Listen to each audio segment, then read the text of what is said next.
व्हरायटीचा ऊस आहे आणि तो नॉन एआयचा ऊस आहे 15-0-12 व्हरायटीचा. ह्या सगळ्या ऊसाच्या प्लॉटची लागवड 3 मार्च 2025 ला झालेली आहे.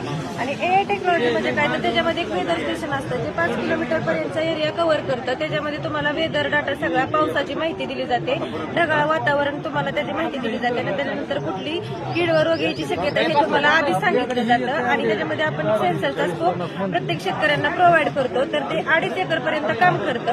आणि त्याच्यामध्ये तुम्हाला एक कांडीची साईज 37-38 आणि हे लागण कधीची आहे मार्च 2025.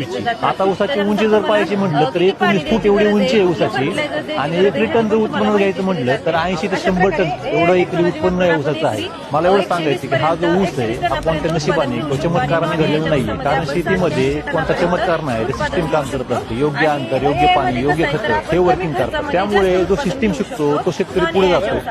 आता हा जर बघितला तर ह्या कांडीची साईज ही 37 ते 38 mm आहे आणि हे जे लागण कधीची आहे मार्च 2025. आता ऊसाची उंची जर पाहायची म्हटलं तर 19 फूट एवढी उंची आहे ऊसाची आणि 1 टन जर उत्पन्न